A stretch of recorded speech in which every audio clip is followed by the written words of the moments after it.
ಇಲ್ಲಪ್ಪ first so ದಯವಿಟ್ಟು ಯಾರು ನಿಮ್ಗೇನ್ ಸ್ಪೆಷಲ್ ಆಗಿ ಹೇಳ್ಬೇಕಾ? ಒಂದ್ಸರಿ ಹೇಳಿದ್ರೆ ಅರ್ಥ ಮಾಡ್ಕೋಬೇಕು. ಇದು ನಿಮಗಾಗಿ ಕಾರ್ಯಕ್ರಮ, ನಿಮ್ಮದೇ ಕಾರ್ಯಕ್ರಮ. ದಯವಿಟ್ಟು ಸ್ಟ್ಯಾಂಡ್ ಮೇಲೆ ತಗೋಬಿಡ್ರಣ.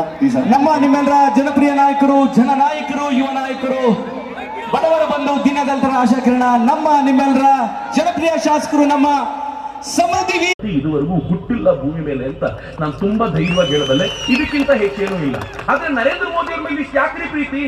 ಯಾವ ಭಾರತ ಮಾತೆ ಮುಖದಲ್ಲಿ ಮಂದಹಾಸ ತರಿಸ್ಬೇಕು ಅಂತ ನಾವೆಲ್ಲ ಹಗಲು ರಾತ್ರಿ ಪ್ರಯತ್ನ ಪಡ್ತೀವೋ, ಆ ಮನುಷ್ಯ ಅದನ್ನು ಮಾಡ್ತಿದ್ದಾನಲ್ಲಪ್ಪ, ಅವನ ಜೊತೆಯಲ್ಲಿ ಬಲವಾಗಿ ನಿಂತು ಬಿಡೋಣ, ಇನ್ನೊಂದು 5 ವರ್ಷ ಇರಲಿ ಅನ್ನೋದು ಬಿಟ್ಟರೆ ಮತ್ತೇನೂ ಇಲ್ಲ ರೀ. ಇನ್ಯಾವ ಕಾಳಜಿ, ಇನ್ಯಾವ ಆಕಾಂಕ್ಷೆಯೂ ಇಲ್ಲ. ನರೇಂದ್ರ ಮೋದಿ ಏನ್ ಮಾಡಿದ್ದಾರೆ ಅಂತ ಕೇಳಿದ್ರೆ, ಅವನು ಎದೆ ಮಾತ್ರ 56 ಇಂಚ್ ಮಾಡ್ಕೊಂಡಿರೋದಲ್ಲ, ನನ್ನದು ಮತ್ತು ನಿಮ್ಮ ಎದೆನೂ 56 ಇಂಚ್ ಮಾಡಿದ್ದಾನೆ ಅನ್ನೋ ಕಾರಣಕ್ಕೋಸ್ಕರ ಖುಷಿಯಾಗೋದಷ್ಟೇ. ಆ ಒಂದೇ ಕಾರಣಕ್ಕೋಸ್ಕರ ನಾನು ಸುಮ್ಮನೆ ನಿಮ್ಗೆ ಹೇಳ್ಬೋದು ಅಂತಂದ್ರೆ, ಎಂಥ ದೇಶದಲ್ಲಿ ಇದ್ವಿ ಗೊತ್ತೇನು ನಾವು? ಎಂಥ